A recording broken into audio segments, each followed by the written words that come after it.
I'm Dr. Jill Allure. In our last videos, I explained that Friends on the Block is a comprehensive and intensive early literacy program developed by researchers at Southern Methodist University. I described some of the research that has been conducted on the program. If you haven't seen those videos yet, I hope you'll go back and watch them to learn more about the program, who it is for, and the research.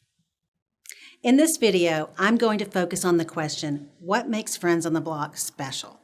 I'll be talking about two of my favorite components of Friends on the Block, our student books and learning games. Our student books really are the heart of our program because we wrote them specifically for the program and have organized the entire program around them.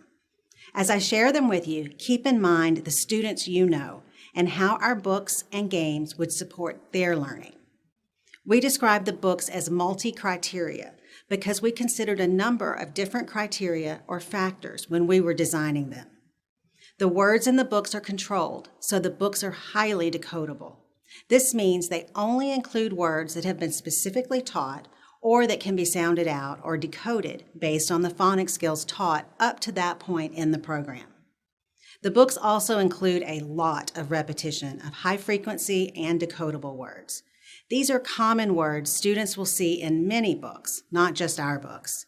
We use several techniques to ensure that the sentences and stories are natural sounding and meaningful. The program includes 60 student readers that are organized into 14 levels.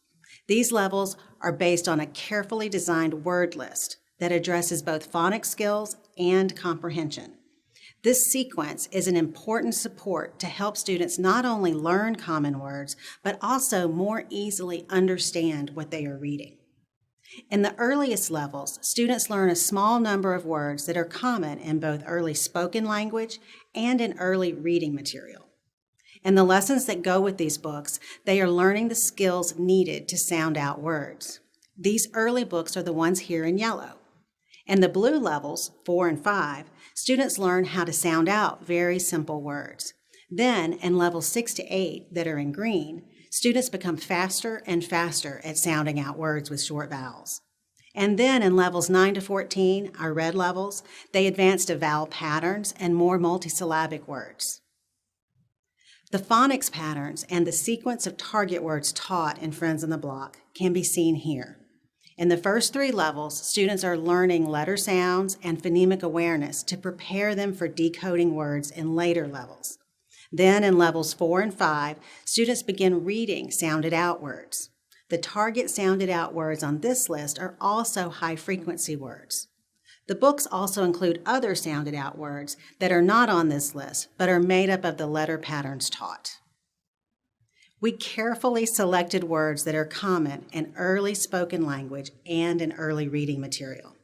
We also selected the words and sequenced them so we could put them together in natural sounding sentences that are similar to spoken language and more likely to be meaningful to students as they read. You see this in our first list, a, do, I, like, not, want. Those are early words in spoken language and can be combined into sentences when you add a picture word. I do not want a banana. The target words here are all high-frequency words with irregular or unusual phonics patterns, or phonics patterns that have not yet been taught in the program. We call these read-it words. This sequence of both the read-it words and the sounded-out words helped us write meaningful sentences and stories that include words the students will see frequently in many books, not just our books. For example, we teach the short vowel U sound, early in our sequence. We teach it early because then we can include the words fun, run, and sun, all very useful words when you are writing stories for young readers. Now I'm going to show you some sample pages from some of our student books and point out some of the special features. Here are a few pages from a Level 1 book, Sam's Lunch. You can see the read-it words that are practiced in the book here. You can also see that we have a few picture words in the book. These words are included so we can write meaningful sentences, but these are not words the student is learning to read right now. So students use the picture as a temporary scaffold or support to identify these words. The text that is in a gray box is called helper text and is read by a teacher or a helper. And then the student reads the text with the white background. In the early levels, that text is in conversation bubbles. So here, the student is going to read, "I do not want a banana." The sequence of words, the helper text, and the picture words all make it possible for students to read meaningful and interesting books very early. With teacher support, students begin reading a book in the very first lesson. If they do not yet know any of the 6 target words, then the teacher can use echo reading while the student is learning these words. The teacher reads a sentence, and then the student reads the sentence, pointing to each word one at a time as they read. Echo reading is used as a temporary support. This book is a level 4 book. Here, we're adding words you can sound out. So in addition to the target read it words that are going to be practiced in this level and in this book, you also have sounded out words that can be decoded. Helper text and picture words are still used as needed to make the stories more meaningful and interesting. This is an example of a level 7 book. We still have helper text, but we have less helper text as you go up into the higher levels. You can still see the high-frequency read-it words, and that those are repeated along with the high-frequency sounded-out words. Big is a word that is very common and can be sounded out, so it is on our target sounded-out word list for level 7, and we make sure we repeat it a number of times in each book in level 7. Another feature of our books is that the same characters appear throughout the levels. Students enjoy getting to know them and look forward to finding out what they're going to do next. Here's an example of a level 10 book. This one is one of our nonfiction books. There's at least one nonfiction book per level, and these all have photographs instead of drawings. You can see how much more text is on each page at this level, so students are doing quite a lot of reading. Our books provide lots of meaningful practice.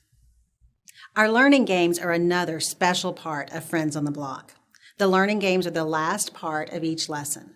They are not extra bonus activities. Rather, they are an important part of each lesson. We have over 100 learning games on a wide range of skills.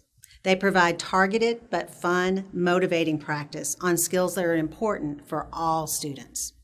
They are organized into the same 14 levels as the student books, so they provide practice on the skills needed to read and understand the books in a particular level. They are designed so students have many chances to practice within a single game. In other words, they provide intensive, focused practice to promote accuracy and automaticity. This is how we learn complex skills. The learning games make it easy for students to practice a lot and have fun while doing it. They also provide an easy way for teachers to customize lessons, as you can choose the games that target the skills your students need to practice the most. I'm sure you can already see many of the ways our student books and learning games are special. I hope you'll watch the next videos to find out more about how the program is organized to make it easy to customize lessons, to meet the needs of different learners, particularly those with the most intensive needs.